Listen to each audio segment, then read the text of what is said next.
வணக்கம் தனுசு ராசி அன்பர்களே.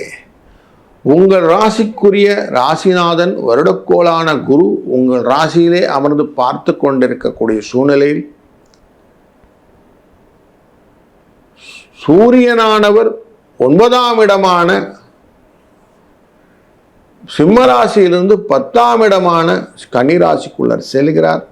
புதன் ஆட்சியிலே அமரக்கூடிய சூழ்நிலையும் இவங்க எல்லாரும் சேர்ந்து உங்களுக்கு லாபத்தை கொடுப்பாங்களா, பண வரவை கொடுப்பாங்களா அப்படின்னு பார்த்தா, முயற்சிகளிலே எவ்வளவு தூரம் முன்னேற்றங்களை கொண்டு வருகிறீர்களோ அவ்வளவுக்கு அவ்வளவு லாபத்தை பெற்றுக்கொள்ளலாம் அப்படிங்கிற எண்ணத்தை வைத்துக் கொண்டீர்களானால், ராகு அமர்ந்திருப்பது 3ஆம் இடத்திலே அமர்ந்து கொண்டிருக்கிறார். அவரை குரு பார்க்கிறார் உங்க ராசிநாதன்.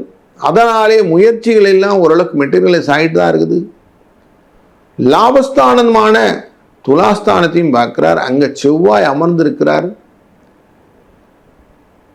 சுக்கிர பகவானும் கேதுவும் இந்த ராகுவை பார்க்கிறார்கள். இப்படி அனைத்து விதமான பார்வை பலங்களை பார்க்கும்போது முயற்சி மட்டும் கொஞ்சம் கரெக்டா எடுத்து பண்ணுங்க.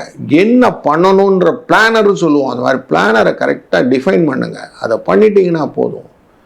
ஏதோ வந்தது ஏதோ பண்ணினேன்னு சொன்னீங்கன்னா அங்கே சிக்கல் உண்டு. எது வரும், இதை பண்ணணும், இதை பண்ணினா அப்படின்னு அந்த ஃபுல்லாக அந்த ப்ரோஸ் அண்ட் கான்ஸை எடுத்து வைக்கணும். அப்படி பண்ணிங்கன்னா உங்களுக்கு லாபம் நிச்சயம் உண்டு. நீங்கள் முன்னாடியே சொல்லிடலாம், இதெல்லாம் நான் அடுத்தடுத்து இதெல்லாம் பண்ண போகிறேன். ஏன்னா சூரியனும் புதனும் அமர்ந்து கொண்டு பார்க்கக்கூடிய சனீஸ்வர பகவானை பார்க்க போகிறார். 2ஆம் இடம் குடும்பஸ்தானத்துக்குரியவர். அதனால் என்னென்ன பண்ணணும் நீங்கள் அஸ் எ லீடராக நீங்கள் உட்கார்ந்து டிஃபைன் பண்ணணும் அப்படிங்கிறது இந்த மாதத்தில் முக்கியமாக உங்கள் பொறுப்பு. இதை நீங்கள் பண்ணுங்கள். ஆட்டோமேட்டிக்காக நீங்கள் என்ன டிஃபைன் பண்ணீங்களோ அதுக்கேற்ற மாதிரி மற்றவங்களும் உங்களை அனுசரித்து சென்று வருவார்கள். இதை செஞ்சு கொடுக்குறேன்னு வருவாங்க. இளைய சகோதரர்கிட்ட கொஞ்சம் அன்பாக நடந்து கொள்ளுங்கள். பிணக்கம் வேண்டாம். வார்த்தைகளிலே கொஞ்சம் கடின வார்த்தைகளை உபயோகப்படுத்த நிறுத்திடுங்க. நல்லதை சொல், நல்லதை செய்யணும். அது மாதிரி நல்லதை செய்து கொண்டு வாருங்கள், நல்லதை சொல்லி வாருங்கள்.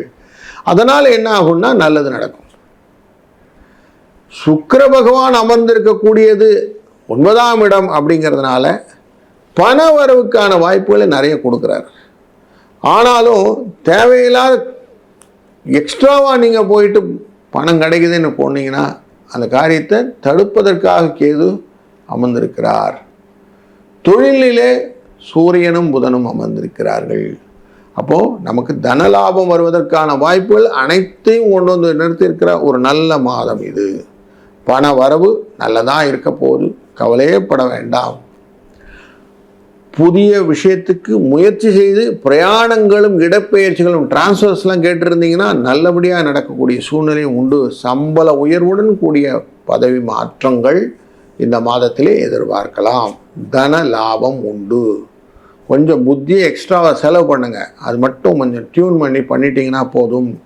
உங்கள் ஐடியாஸ் உங்களுக்கு பணத்தை பெற்று தரும். இது நல்ல தீர்மானம் மனசில் வச்சுக்கோங்க. பேசும்போது அழகாக எடிட் பண்ணி பேச பழகிக்கிடுங்க.